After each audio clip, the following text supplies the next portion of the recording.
Good morning, students. Today I will teach you the preparation, properties, and use of salts. So, first of all, what is salts?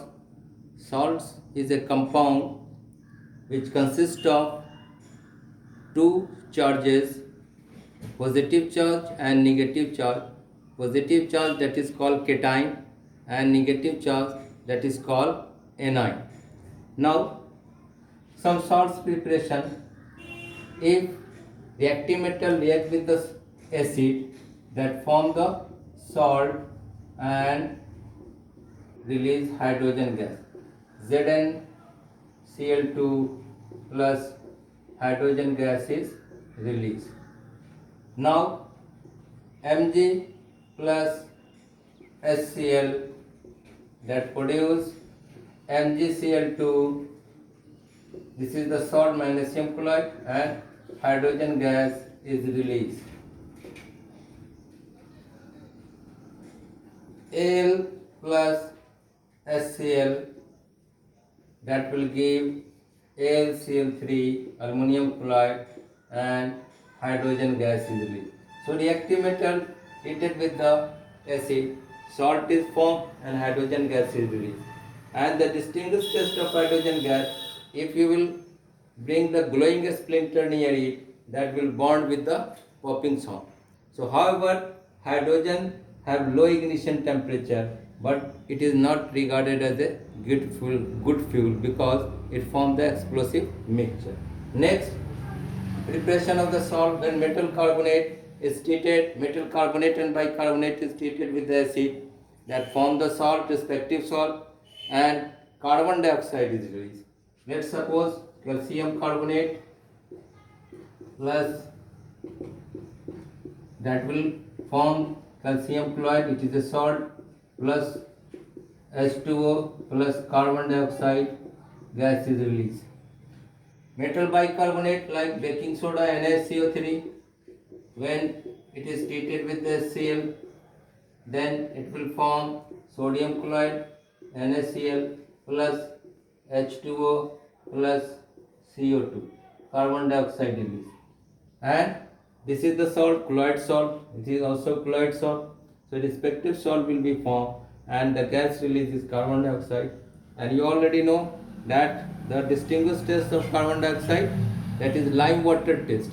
When CO2 is passed in the lime water, it turns milky due to the formation of insoluble calcium carbonate, and that is called PPD reaction.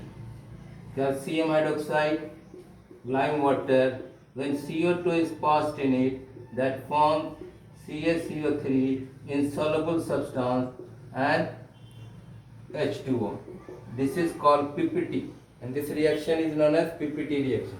When excess CO2 is bubbled in it, then it turns milkiness disappear due to the formation of soluble calcium bicarbonate. So this is the reaction. CaCO3 plus H2O plus CO2. Now it will form soluble calcium bicarbonate, that is soluble in water, and now milkiness does disappear. So this is the distinguished test of carbon dioxide. That is very important.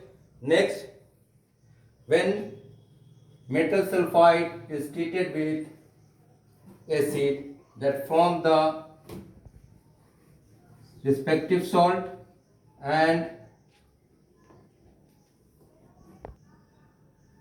iron sulfide plus HCl, that will form FeCl2, and hydrogen sulfide gas is released. Its smell is like rotten eggs. So this is the preparation of the salt.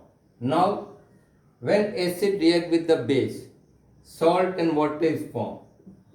When acid react with the base, NaOH base, it react with the acid, that forms salt, NaCl, and H2O. This reaction is known as neutralization reaction. When acid react with the base, salt and water is formed, it is neutralization reaction, and reverse of neutralization is the hydrolysis. So let's suppose that this reaction is reversed.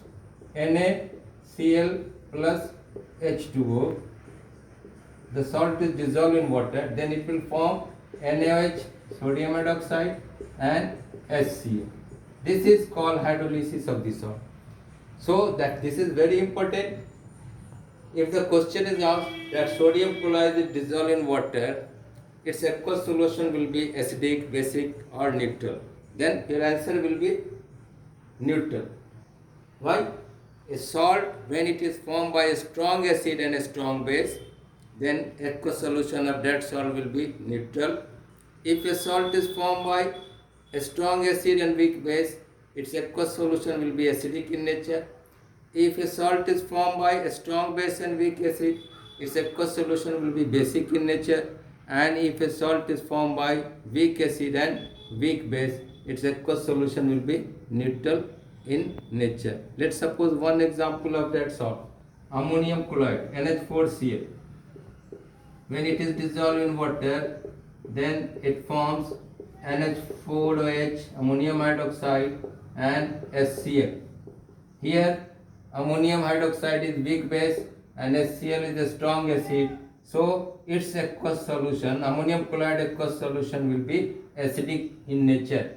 If you will put blue litmus paper in this salt solution, then it will turn to red.